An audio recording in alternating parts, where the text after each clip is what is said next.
guys and girls, welcome back to 1984 season.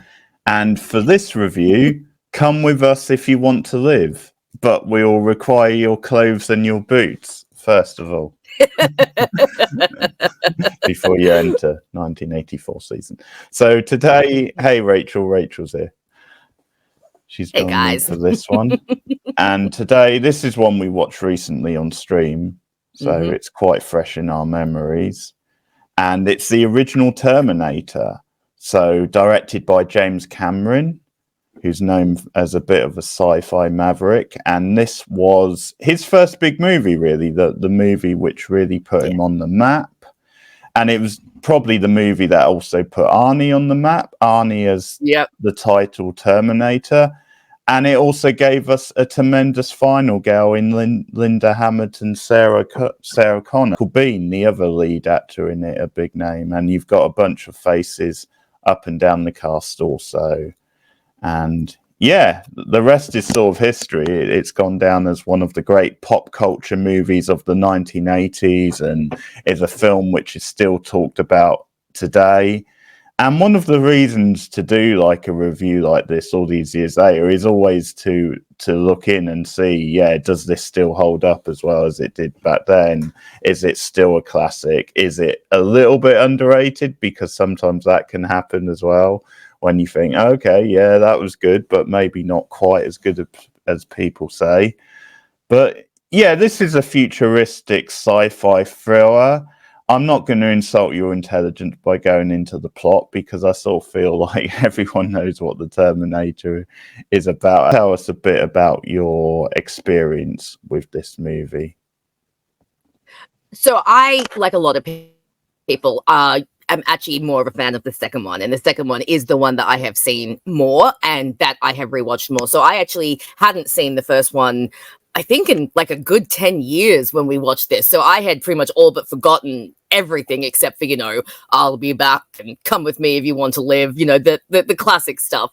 So yeah, but we all know that I'm a big James Cameron fan, obviously. I love the man. I think he does great work. And I think you can see that straight from this movie. So yeah, going back to rewatch this was a lot of fun. We all know that I'm not the hugest fan of 80s movies, but this is an exception because it's just a really fun little movie, like it seems like such a simple premise, assassin sent back from the future, but it just works so well. Cameron's direction makes the movie so dynamic. We talked about that while we were watching. He's so good at directing action. He's so good at making you like really feel like the fear and the adrenaline of the protagonist. Now, I have to admit, one of the reasons that I do tend to prefer T2 is that I like Sarah's characterization in that more. But that being said, I was quite surprised when I rewatched this first one to realize that she actually really does have solid characterization in this one too. It had been a while since I'd seen it. So I think she does have a nice little arc of going from you kind of, your everyday kind of girl next door. She's just a waitress, she's just living with her best friend and living her best life and just there's nothing extraordinary about her life. And then all of a sudden she's thrown into this insane situation where she is at first a little bit of a damsel, but as she spends more time with Reese and as she, overcomes more and more of a Terminator following her, you do see her grow and you start to see the seeds of the character she will become in T2. So I really liked that. I really liked going back to the first one and seeing this character that I love so much in the second one, where she really came from, because I'd kind of forgotten that she has that kind of characterization in this one because her characterization in the second one is so different. And I still do think it's stronger in the second one. That's just my personal opinion. But no, I really, really liked her characterization in this one. I thought Linda Hamilton was really good in the role. I thought, she really gave Sarah a sense of like empathy, and you could really identify with her and feel so bad for her, this poor woman who has done nothing wrong. She's just going about living her life, and all of a sudden Arnold Schwarzenegger is pointing a gun at her. Speaking of Arnie, isn't he just built for this role, literally? And he's obviously fantastic. Again, I do prefer him in T2, but once again, T2 has the luxury of being able to build on his character. This is obviously the first one, so he is what he's supposed to be, the indestructible killing machine. He does it well. And the guy who plays Carl Reese is pretty good too. Pretty intense. We talked about like that when we were watching the scene in the police station where he's all like, "I'm from the future and you have to believe me." And then they're like, "Oh yeah, well, why didn't you looks bring into all the future camera weapons with you?" He's like, or "Well, you have to come through naked." Yeah. So yeah, I had a lot of fun watching this one and revisiting it, and I'm remembering that it is really quite fun because I do tend to, like I said, like a lot of other people, I think I tend to ignore this one because I do like the second one so much. So it was fun to return to this. What about you? Because I know that you are more familiar with this film than I am. I've seen it more. Yeah, I did grow up on it. Like, it's not one I've watched like every year or anything. So there's probably been a little bit of a gap between watching it the other week. I did actually watch it twice this week though, because I watched it with my mum as well. An excellent movie, sort of its time, like really original, thrilling sci-fi concept, great characters. I mean, yeah, Linda Hamilton is so grounded. Then really, I mean, anyone with a Jetson shirt on, I mean, that just paints her as like a bubbly sort of like traditional girl next door type. But who you can see is quite tough and quite feisty early on, but that really develops over the course of the movie. And I agree, she has a great arc and some great 80s hair, but she is yes, she does. she is wonderful in this movie. And I would say a little bit of props to Michael Biehn, because he does have quite a tough role, because he's like the exposition dump sort of guy. And that can be quite hard to do without it taking you out of the movie. So he does a good job with that. But he does it well. I think he does do it well. I agree. And he's good in the movie. Him and Hamilton have pretty decent chemistry, and you do really grow into their relationship.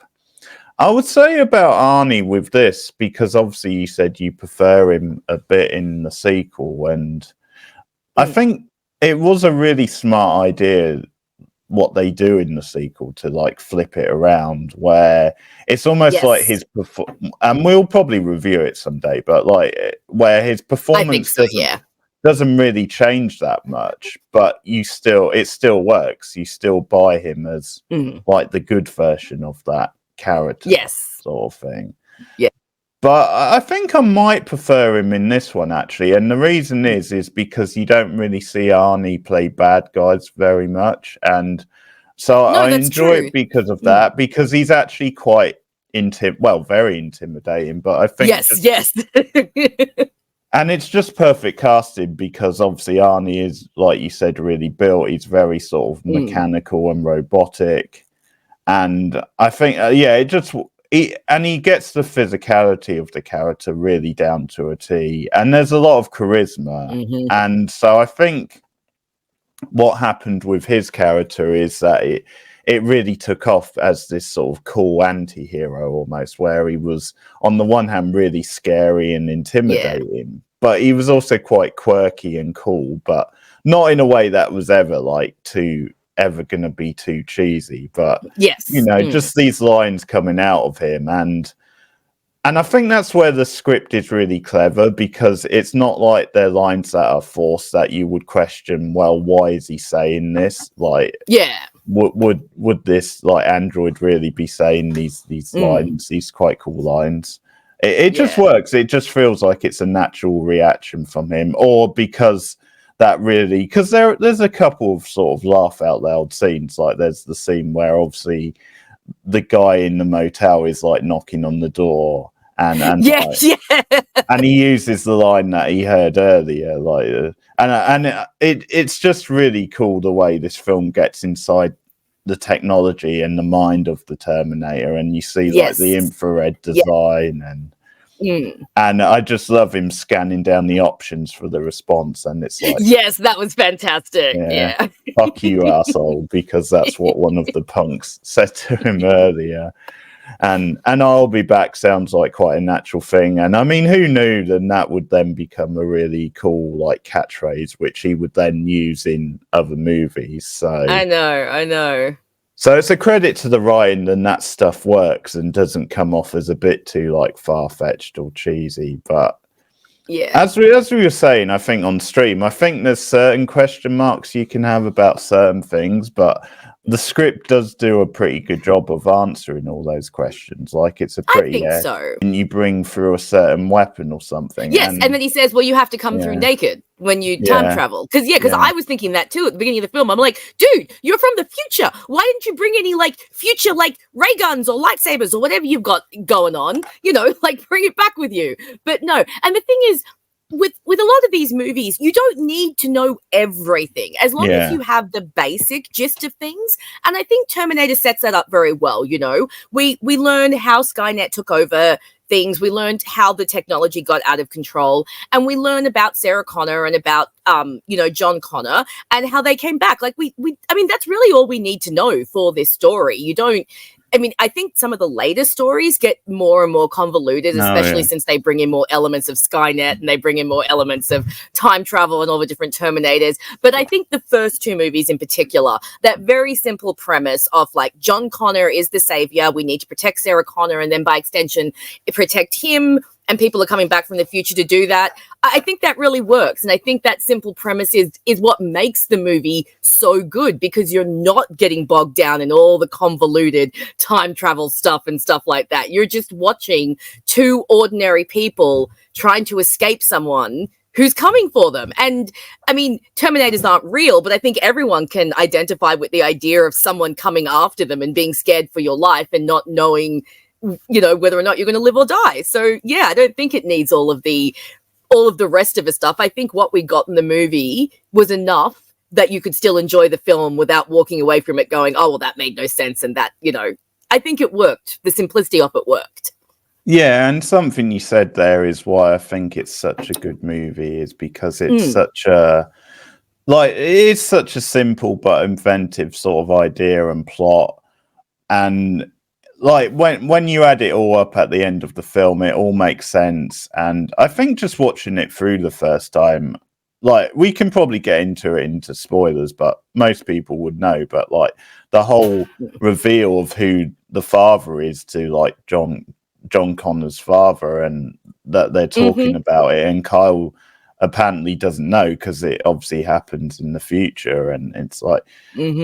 And I'm pretty sure the first time I watched that, I wouldn't have known that he was going to be the father, and just the way they. Well, you wouldn't have guessed, no. No, it's a really good twist, and it just makes a lot of sense when you watch the movie and you see they're slowly building up this bond and this relationship, and it does work, but. Like I said, a lot of it being a very grounded, a very gritty film. I mean, we commented on stream that we miss kind of when movies looked like this in the sort of 80s and 70s, particularly, probably. But like, you know, when big style city, and just this idea that it's really gritty and menacing, and as I said, it almost has a cyberpunk type feel. But it does, doesn't it? Yes, I do miss films having this sort of feel where the city is like bit of a character in itself, like quite sort of haunted. Los Angeles. Menacing. It's set in Los Angeles. It is Los Angeles, so the dark art. Yeah, I thought so, because I remember the second one being, in Los Angeles. But no, I totally agree with you. And like you said, we talked about it on the stream. Movies today are so clean. You know, and it kind of takes you out of the experience. And we were talking about that. Like, we're looking at the downtown LA and we're like, this looks dirty. This looks gritty. This looks like a real world. And then, when you go to the future and you see the apocalyptic wasteland, that looks like, you know, like a real dirty, gritty, you know, terrifying place. And I feel like movies have lost that a little bit. They're so shiny now. They're so pretty. They look so nice. But it's like, no, let's return to the dark, dingy days, just occasionally, you know. For a movie like this, it really works. And another thing I noticed, which surprised me when I rewatched it this week, is I was surprised it's only about 102 minutes long. Like, it's not a long movie. No, it really nails all its beats. and just gets the job done really well, really economically, and it doesn't really feel rushed. But like going in, I would have just assumed that the movie would be at least 2 hours or like just under 2 hours. So yeah. And again, it just says something about the comparison with this movie and some of today's movies, which are like way too long, and just the fact this overpacked. Overpacked and like convoluted. Just the fact that this could be quite a reasonably straightforward premise, and it just sets things up so well and pays them off and hits the ground running. You're invested in the characters, but just the fact it could do that in 102 minutes, and that's really impressive, because in some ways it's great that we got a sequel, especially since the sequel expands on the universe and does something a bit different. And it's a really great example of how to do a sequel. But because this first film is so tight and so effective, it wouldn't have mattered, so much if we didn't get a sequel. No, you're right. It could have stood by itself, this film. Absolutely. Yeah. And I do like, as I said, the slasher vibe or the horror vibe, because I think this and maybe Aliens is the most horror-centric Cameron has felt, I would say so. Because in a way, T2 leans a bit more into the action side. And it does, yes. And because they're building more on characterization and things like that, it's got a bit more of like almost like a family vibe to it, with the Terminator and John and Sarah. But no, you're right. This movie absolutely could have stood on its own. And I agree with what you're saying about the pacing. It never once in this film did I feel like we were being rushed or like we were lagging. It just felt like everything was happening just very, very naturally. Everything was following, everything was flowing. Like you said, I think that the guy who played Carl Reese, with all of his exposition, he actually did that really well. Never did I feel like we were just getting, just a big exposition dump. How sometimes you feel that in movies, like you can tell that they're pausing the movie to kind of give you the exposition because, he's having to explain to Sarah as they're trying to flee for their lives. So he's kind of giving her the story in bits and pieces. So I really liked that as well. And you're right. Like some of the more slasher vibes, like Cameron can do horror quite well. Like I think he's a little bit like Spielberg in that regard. Like they tend to not make horror films, but if they're doing horror in their films, they can do these scenes very, very well. Like we talked about that when we watched Jurassic Park, not a horror film, but there are some scenes in that movie that are right out of slasher films, and Spielberg does that really well. I think Cameron has that gift too, that if he wants to do a really horrifying scene, he can do that very well. And we do see that in this film. And you even do see that in T2 as well, sometimes with the T-1000. So I do think that some of those more slasher elements are really fun. And I think that's why sometimes people will class Terminator as a horror film, not just like an action horror film. And I totally get that, because Arnie's a good big bad. He's definitely terrifying.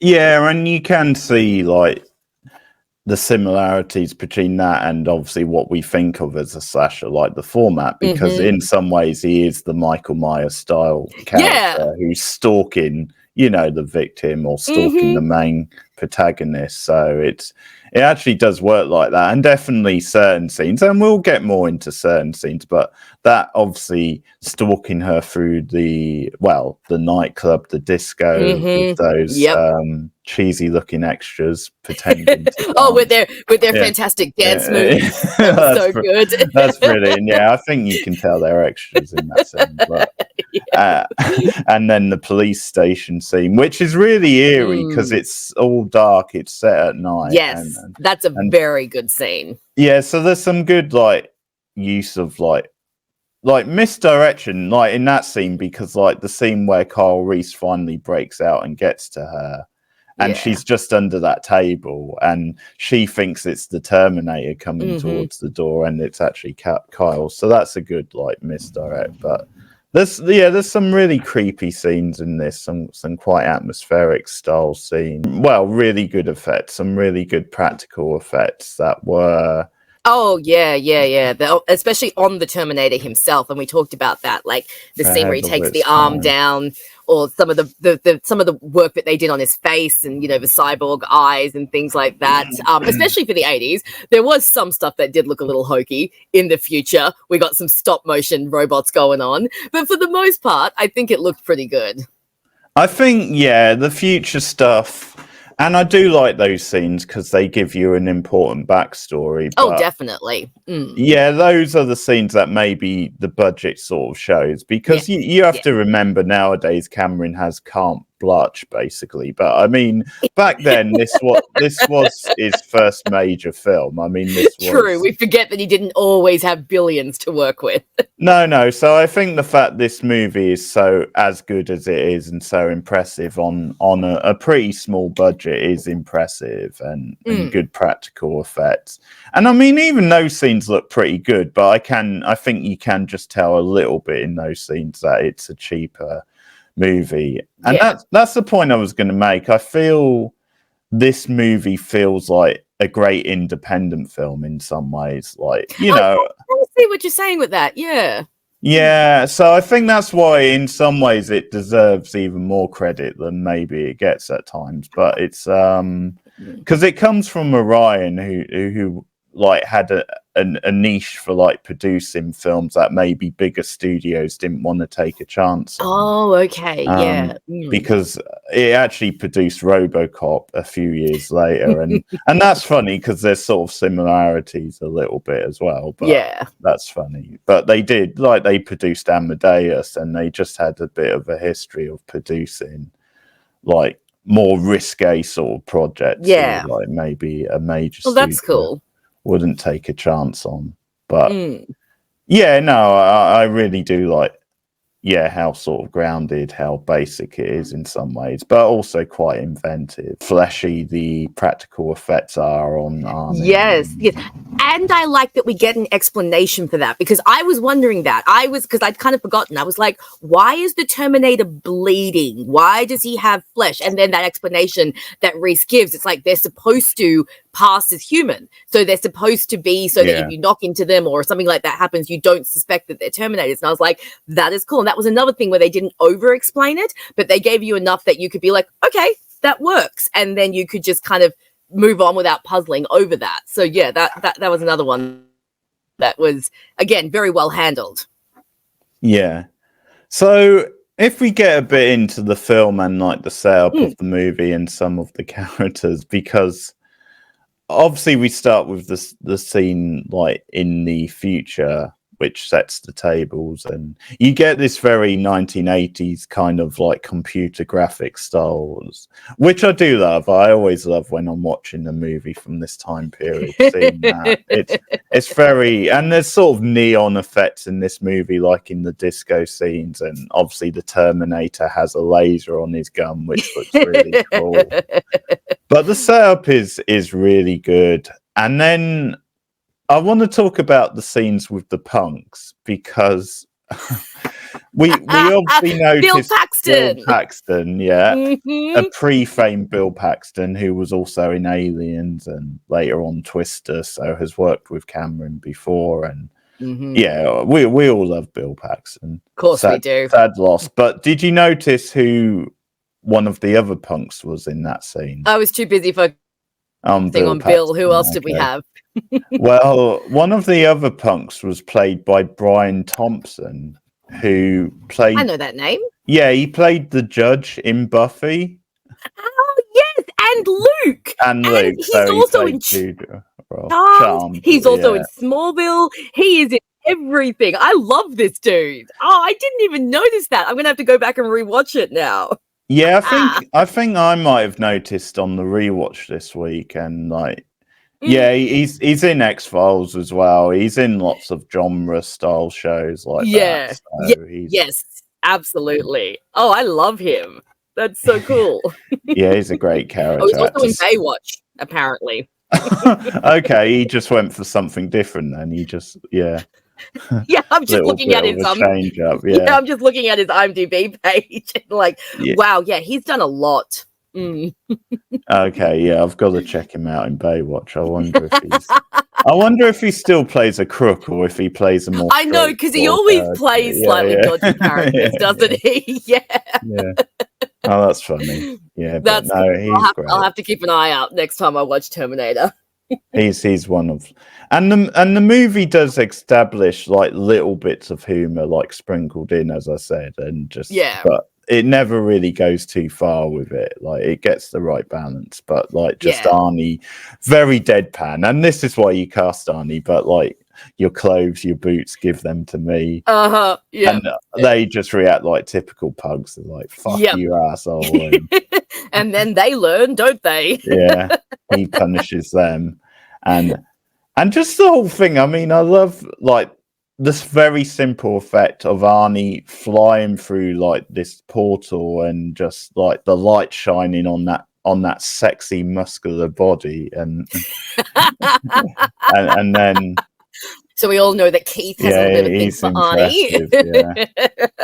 and Reese comes through as well. And this is another thing which I like about this movie is it's very much back to, as I said, the basics and the elements and just little details, how these characters from the future have to learn to adapt in like modern day LA. So they have to like get clothes off people. They have to figure out that. Yeah. But it's like... Remember, we were commenting on Reese, like stealing some poor homeless dude's pants? Like, come on, really man. Funny. That's harsh. Yeah, because it happens fast. Because it's almost like he's asking for them 1 minute, but then the police car pulls up. Yeah, so you get the impression. And then you see him walking off. Yeah, then he maybe forcefully took it off him.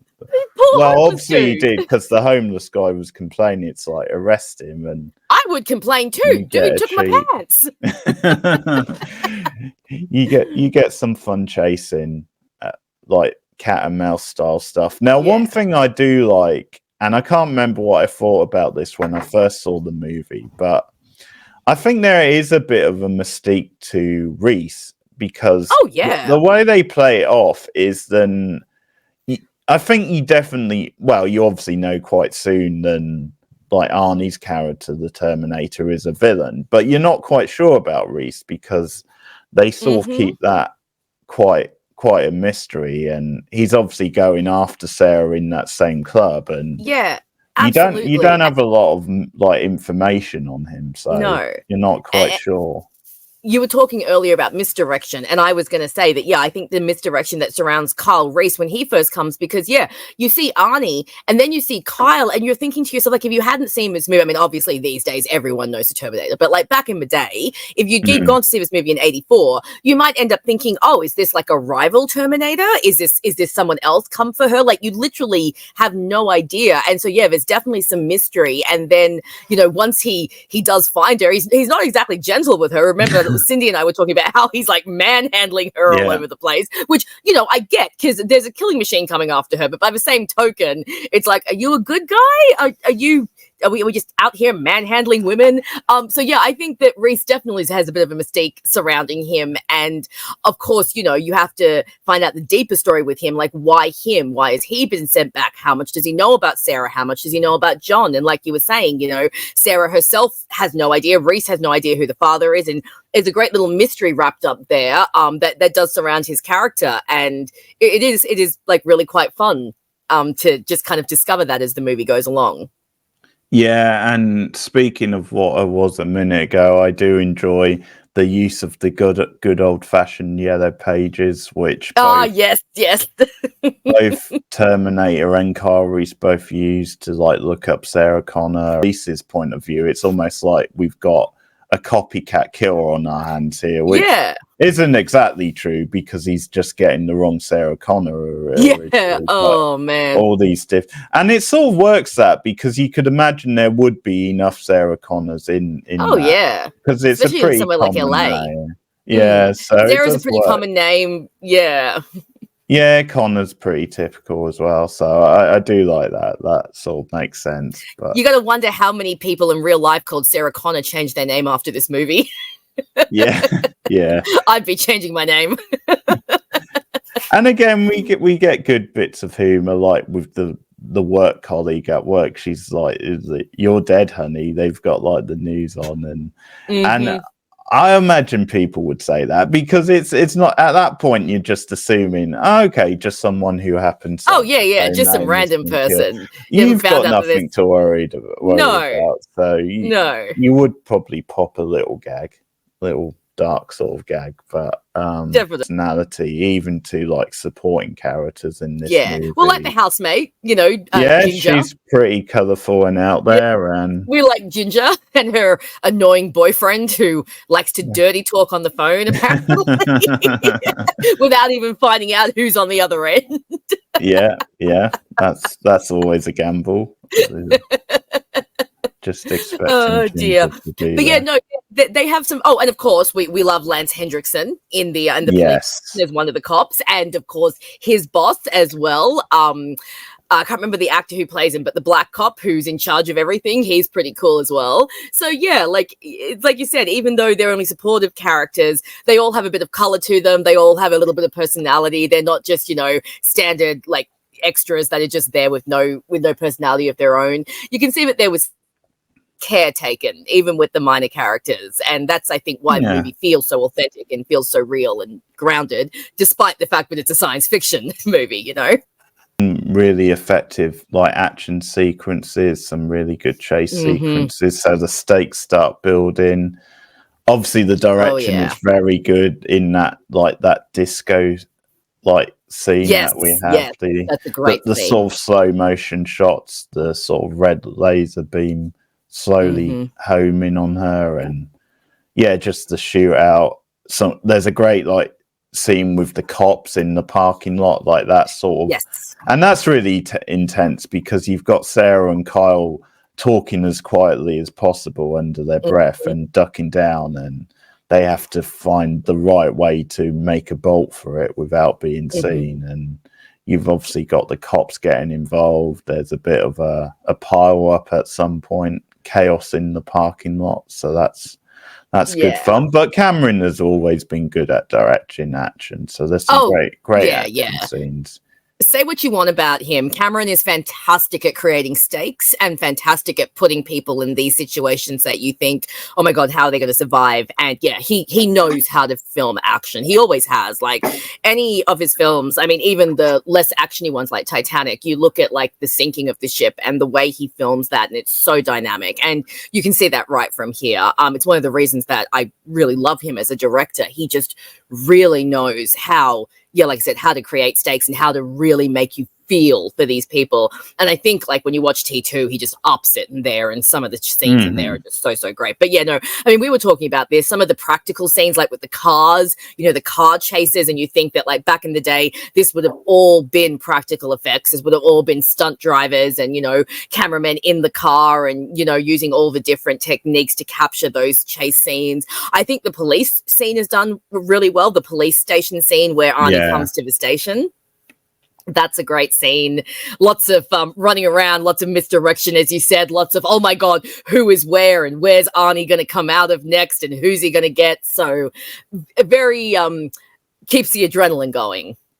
Yeah, definitely. And once again, I mean, we can get into the sort of police station stuff because that's quite an important scene, which I think is the key moment in Sarah starting to believe Reese, really. Because up to that point, she's still very skeptical, which is understandable. It is understandable, I think we can understand her reactions, but there's a lot of fun with the therapist, like sort of like him yawning quite a lot and not taking things seriously. I know, what a dink. And then I do like his quip about, it's sort of like retroactive abortion is his name. That's a great line. And they're just cracking up and not taking it seriously. And I think that's why you need that other cop, like the colored guy in there, because even though he's probably not buying into this either, he's at least being quite sensitive for Sarah's sake. And he is. Like, we've got to take this a bit serious, guys, and just knock off the antics, basically. It's fun stuff. And it is. It's and I think between the shrink and Lance Hendricks' character and the senior cop, there's a great dynamic there. Because like you said, you've got the therapist who's being like a real arsehole. Then you've got Lance Hendricks' character who's kind of making a bit of fun, but still kind of like, oh, what's going on? And then you've got the captain who's like, no, there, no matter what's going on here, there is a traumatized woman that's and we need to make sure that she's okay. So yeah, and I do like that once the Terminator comes. Like that top cop, he gets into business. He's all like, all right, we're going to lock down. He puts himself on the line, and yeah, he does. So he puts his money where his mouth is, and I respect that. Yeah, it makes you like him more, and he's looking out for Sarah. He's quite sensitive. Gives her a couch, a nice sturdy couch to sleep on, and he smokes a lot as well, which just shows you the era. It was the 80s. It was the 80s, yeah. It just accepts. And he is a cop. He's got a lot of stress in his job, so he needs a vice. But yeah, obviously the tension and stakes and the direction in that scene. And as I said, I mean, what a great moment for Arnie just coming in, and he just looks the business. Yeah, just drives straight through. I had completely forgotten about that. So that was great. That was a great moment for me because I remembered the I'll be back, but I forgot what happened afterwards. Yeah. So when he came flying through with the car, I was like, oh, dude. Like, yeah, okay. Yeah. That was a great moment. Yeah, Groucho Marx at the front desk got a bit of a surprise, didn't he? He's casually looking down at his newspaper. And when the guy's like, Arnie's like, I'll be back. He's like, he's okay, just like, oh, I'll see you tomorrow then in the morning. Or something. Face straight in. And that's great. And moments like that, the little bits of humor sprinkled in. Just, keep the film from feeling too dark or like it's taking itself too seriously. It's just, I think it's got a really great tone, this film. And I think that it manages to move seamlessly between like the scarier scenes and the slightly lighter scenes and even the more, emotional scenes, because I do think that the scene between Reese and Sarah in the hotel room is done quite effectively. Yeah. We have to sell this romance that doesn't have a lot of time to develop. So I did like Reese's speech about how he had her photo and, he knew who she was going to be. And, she's obviously connecting with him at this point. And I thought they did that quite organically to the point where you could believe that, yes, they would end up taking this moment to kind of hook up. At the end of the film, they of course show you where that photo came from, and it's the sort of thing which nowadays it does feel like a bit of something these prequel type films might do, or just something where, like, we might criticize it nowadays, but how do you think that works at the end of the film? It works pretty well. I liked it. Yeah. No, I don't know if you remember, but when we were watching after the kid took the photo and he gave it to her, I was like, oh my God, that's the photo. Yeah. And I was like really excited. No, I love stuff like that. And I think that, for a movie from 84, it wasn't cliched back then. Back then, that would have been like a really cool little almost Easter egg for you watching the movie to go, oh, that's the photo. And, it's so cool. Yeah. What I really liked is that not only was it the photo, not only do we get to see where the photo came from, but that the photo was taken at a moment where she was talking to her child about his father. Like, he might not know that, but we know that. And I thought that was like really beautiful. And I actually really, really liked that reveal. I thought it worked so well and just put a little kind of bittersweet touch right on the end of the movie, knowing that photo would go on and Kyle would find it and come back in time. I actually really liked that. Yeah, it's a good end scene, and I do agree. I think it makes sense because we sort of know the photo had to come from somewhere, and it's just a nice little add-on at the end of the movie, just where the photo came from and a little bit of a tease for what's to come a little bit. So yeah, no, I like it. Okay? So at the end of the movie, when she's doing the speech to the kid, and she talks about the dad, the Kyle, and she's like, oh, I can't tell you much about him, but I will tell you this. The few hours we were together, we loved a lifetime's worth. Yeah. I recognized that line, not because I remember it from the movie, but because they quote it in Buffy. And I remember that's it. Buffy. Yeah, I knew I'd heard it from somewhere. I couldn't remember where. It's the episode. It's the opening season 2. Remember, Willow and Xander are waiting for Buffy to return, and they're testing each other on movie lines. Sure. And Willow says that line. Okay. So as she started to say it, I was like, oh my God, it's the Buffy line. It's not the Buffy line, it's the Terminator line in Buffy, but I thought that was kind of funny. Shows that I watch too much Buffy. Well, but that is a bit of a deep cut, though, because it's obviously, I mean, it is quite a memorable line, but it's probably not the most memorable. It's not the one everybody quotes from the movie. No. View about the scene when they like get together and like love making and slow motion piano. Of course. Well, it was the 80s. Yeah. But the music is like really good in this movie. Like a great score as well. That's the score's fantastic. Which they pretty much. Yeah, it gets the blood pumping, and it just feels right for this sort of movie where it's about an android and it's very futuristic and there's high tension and stakes. But no, it's actually quite a tender, like, you know, scene between them, and the fact that she has to almost lead it because he doesn't know how to physically be with someone like that. She almost has to like tenderly show him how to kiss someone, and you know, because he hasn't had this experience. So it's a really well done scene, I think. It is, and I like the way as they start to trust each other more, how she starts to really, and this is part of what Cameron in his early movies likes to do, where it's almost like he likes to show a maternal instinct from his female characters. And I think there's a little bit of this in the way Sarah starts looking out for Kyle as he gets wounded, like she's worried about, damn it, you know, we need to go to a hospital, and he's obviously like, no, we can't take the risk, or I'll be fine. But the way she starts looking out for him like that, I think that's definitely quite a typical Cameron type thing, where it's almost like,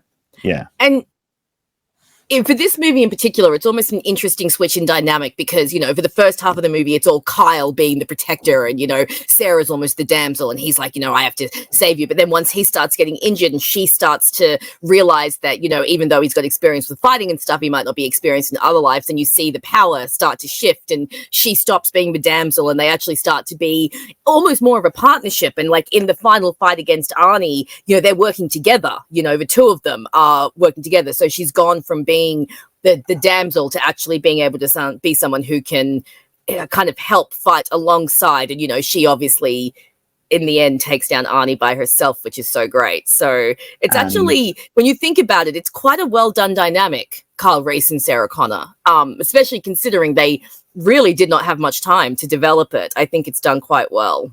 Yeah, so in a way, that's a bit of an arc for them because they had to learn to trust each other and work together. And I sort of like, you know, him buying like the dynamite and they're lining them up on the counter and preparing them. And but it's almost, if they didn't come together by the end, if they didn't work together, because he's obviously important, even though he ends up dying, but like he's important to taking Arnie down or helping to take him down.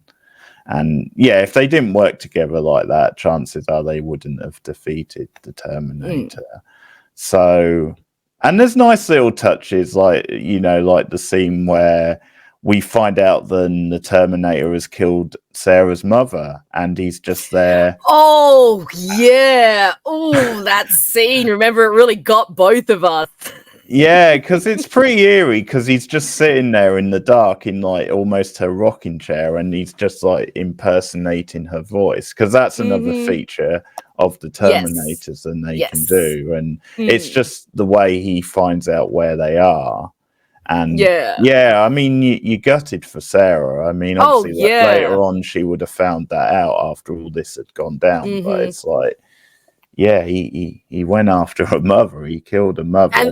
And the way that scene plays out, because again, remember, because I hadn't seen this movie in so long, is you see her call the mum. So at first you're thinking, oh, she's just talking to her mum. And then it cuts to it and you're like, oh, shit, he's already there. And you're like, oh, God, that's him on the phone. And it's such a great reveal and so eerie. So I agree. That's a great scene. Another really effective scene. Yeah. So yeah, we get into the big climax of the movie, and they save, because there's already been some great set pieces, but they sort of save the really heavy hitting set pieces like right to the end, and just everything building up. There's some fun stuff with those like truck drivers where Arnie like commandeers the truck, and I love how he's not trustworthy, like, because he's already killed the other guy, and he gets in and he tells the that's right, get out, basically. Get out. Yeah, it's like, yeah, I will get out. yeah. And I sort of like that he doesn't kill the younger guy, because it's almost like if he messes with him, he would kill him. But it's like he's not part of the mission. I just want the truck. Like, it's that kind of thing. Exactly. It's like, I'm not here to kill you. Just give me your truck, and everyone will be fine. All right. I'm sure you've got insurance. It's all good. Yeah, and very fun movie. Looking skeleton at some point when they think they've killed him, because he won't die. He just keeps coming after them, and yeah, you get Sarah basically really coming into her own, and on your feet, soldier. That's really good stuff. And of course, you're terminated. Yeah, and again, I like that, because it's sort of I do too. It's great. It's almost like the adrenaline. Like, you can say, well, would someone like her really have like almost like a catchphrase or something like that? But it's almost like, yeah, this Terminator has put me through so much hell, and I've really got pissed off at it. It's like, yeah, take that, basically. Yep. So absolutely. It's almost like adrenaline. So it does work. Like, it's a really cool line. So you're terminated, fucker, basically, and just crushes him, and it's all very effective. I love, the look of that factory when they're running about it, and all the almost different sort of traps or like little games. Oh yeah, it's a great set piece. It's really well laid out. So yeah, definitely. Yeah, it's a great sort of dramatic end to the movie. Lots of tension, and again, I think if you're watching it for the first time, you wouldn't necessarily like guess that Reese is going to be killed. So I think they really do that well. How he plays an important part. So it's like an heroic sort of death type thing. So that, and the fact that it turns out he is John's father, I actually really love that. Like, important. I did remember that going into the movie. Obviously, that's a big part that you don't forget. But I actually really like that, because it creates what I love, which is at least for this movie. Obviously, the later movies will mess with this, but it creates a closed time loop. And I love closed time loops. It's like he had to go back in time because he has to be John Connor's father, and then in the future, John Connor can then send him back. It's fantastic. It just works out so well. And like you said, if you're watching the movie for the first time, you're probably not going to see that coming. You might get a little bit suspicious when they have sex, but you don't get that wham confirmation until right at the end when you see her pregnant. And I actually think that's fantastic. I think it's a great reveal. Yeah, so I think it is a really airtight sort of script that pays things off so well later on in the movie, and yeah, the whole thing couldn't really have gone down much better. And like you said, sort of a little sort of bittersweet type ending, which is quite gentle and beautiful. And I love Sarah, in a truck, and the hair with her awesome headband. Remember? And in Mexico. And I just love you've got like a piano melodic version of the main theme. So that's nice. Oh, and we mentioned that she's also got the dog, because they mentioned earlier that dogs can sense Terminators. So at the end of the movie, she's got the German Shepherd with her, which I love. Yeah, that's a cool, because it is the same breed as well. So that's a really cool sort of callback, and makes sense. So yeah, really good touch at the end there. So yeah, that's Terminator, the original movie from 1984. Obviously, another 1984 movie ticked off. Definitely worth revisiting, and good that you hadn't seen it for quite a while. As I said, at some point, we will definitely do T2. Yes, that because it makes sense. It makes sense. I haven't seen that one for a while, so nice. Makes sense to do. So, Rachel, what are you going to rate the original Terminator? I think this is a really solid film. It's fun, it's energetic. I like the leads. I think that the character work is really good. Some of the effects are a little bit dated, and okay, this is actually just a little complaint for me. I do find with a lot of action movies, when I get to the end, the final fight sometimes for me do tend to drag a little bit, and this one does just a tad. But again, this is not specific to this movie. A lot of action movies I find are like that. I think I'm going to give this one a solid 8.5 out of 10. I couldn't give it a little bit higher because I love the second one so much, and the second one I would rank like 9 or maybe even 10.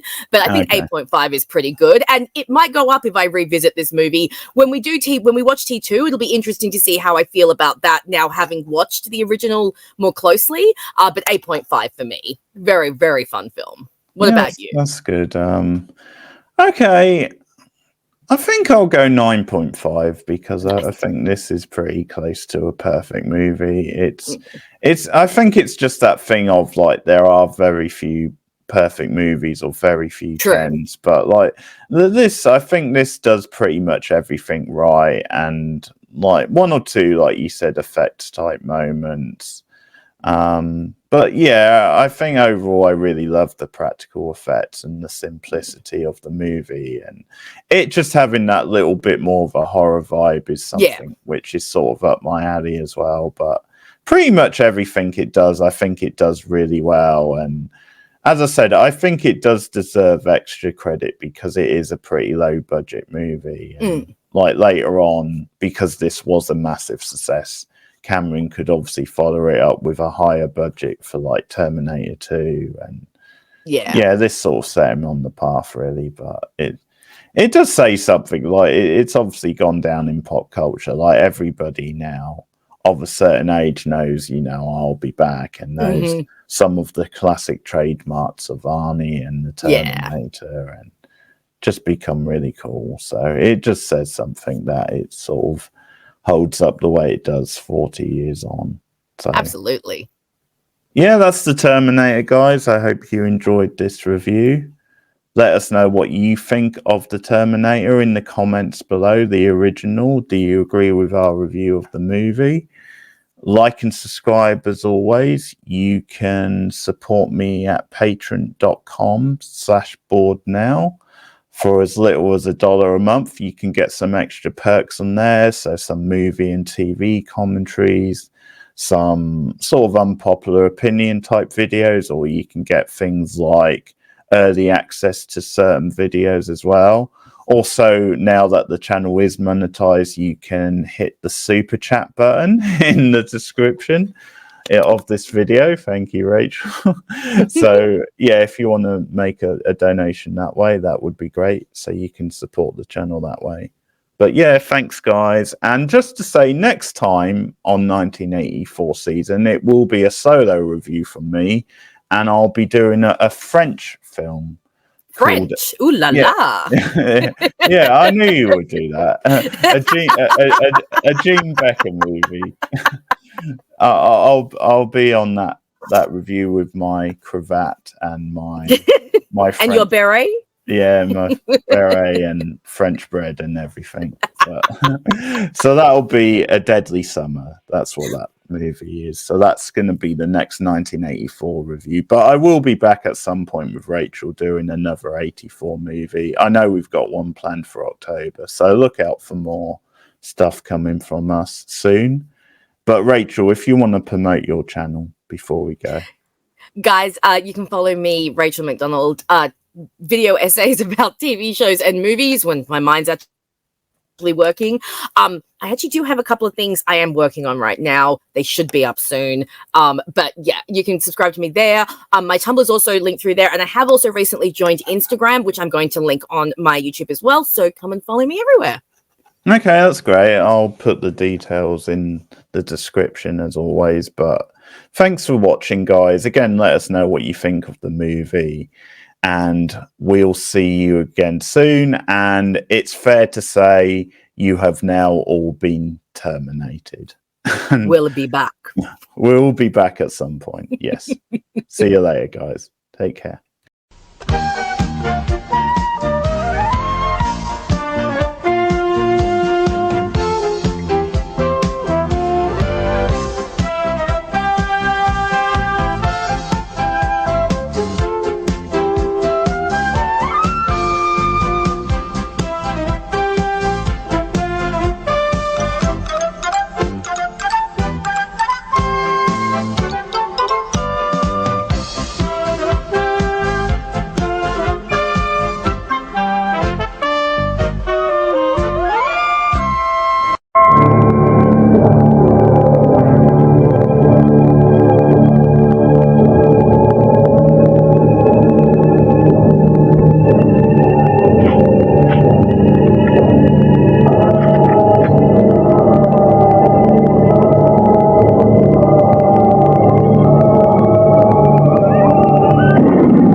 and Arnold Schwarzenegger playing a futuristic killing machine in The Terminator, which has been the #1 box office hit in the country lately, catching much of the movie industry, including 2 movie critics I know, very much by surprise.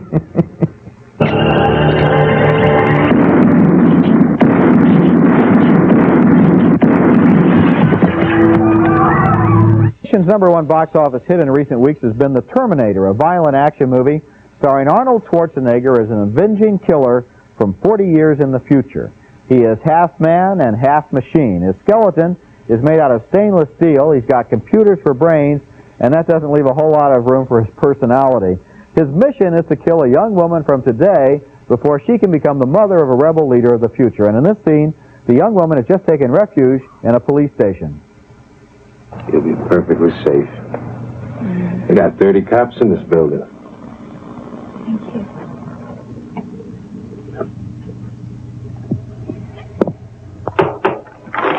Good night. Good night.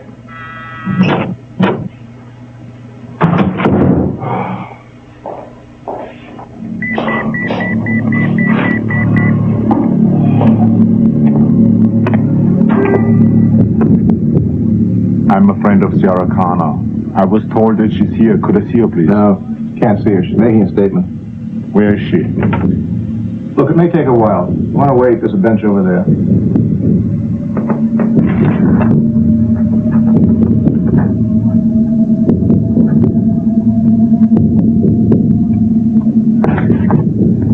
I'll be back.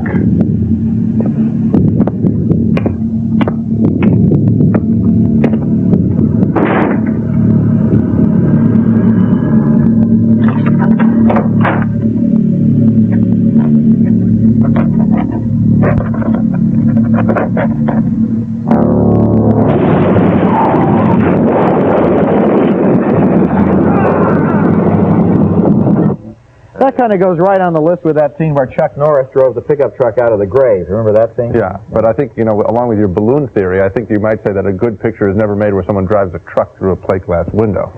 We'll leave that in abeyance because I think I'm going to give thumbs up. In fact, I know I'm going to give thumbs up to this picture, believe it or not. That a lot of scene foresight. is pretty much typical of the whole movie, which is kind of a cross between Dirty Harry and the Road Warrior meet the killer from Halloween. The Terminator is nonstop action and violence, except when it does stop now and then to tell the story of another visitor from the future, a man who has been sent back in time to kill the Terminator. And this man falls in love with the young woman who's going to be the mother of the future, and their story is told in strong, simple terms that are surprisingly romantic and effective. In fact, this is a surprising movie. It's violent, it's bloody, it's sadistic, but it is also well acted and directed. It is R-rated. Don't go unless you like strong action pictures, but I must say, I did like it. Yeah, I was rooting for it. I mean, I thought, you know, everyone's talking about it. When I saw it a little bit late, and I was not impressed. I don't know why. Other than to say that the action seemed to be pretty much routine. There was a lot of the futuristic stuff on the planet where this guy's come from, and that seemed to me to be just a Rector set toy making. The love story that you talk about actually is kind of nice, and I think that within that little love story is actually a potential for a full-scale film. If it had been about that, I would have enjoyed it a lot more. Well, the whole paradox, which I won't give away, but the whole paradox of who that guy is and the fact that he and this woman fall in love, that's nice. Is poignant. Yeah, it is kind of sweet, and it takes the whole idea of time travel and makes it into kind of a bittersweet sort of thing. Yeah. Plus, non-stop action, which is probably why the movie is #1 at the box office. So, as an action picture, I thought it was pretty well made. As an action picture, I thought it was not particularly well made, but the love story, you're right, is kind of nice.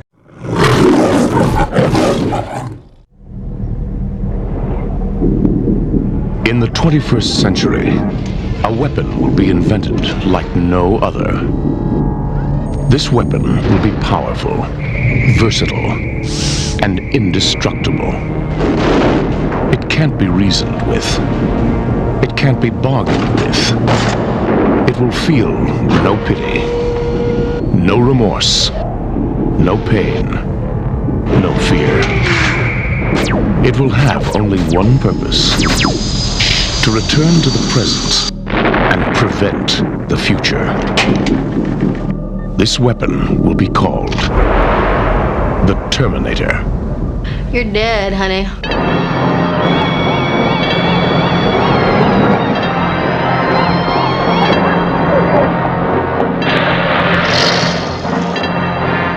What day is it? The date! 12th May, Thursday. What year?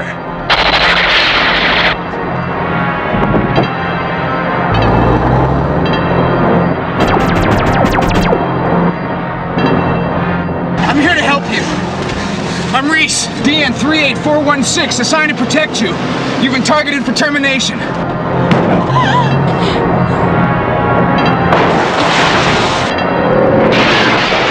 Why does it want me? Why me?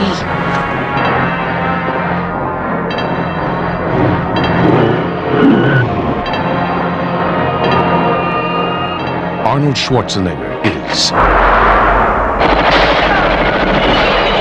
the Terminator. Your future is in its hands.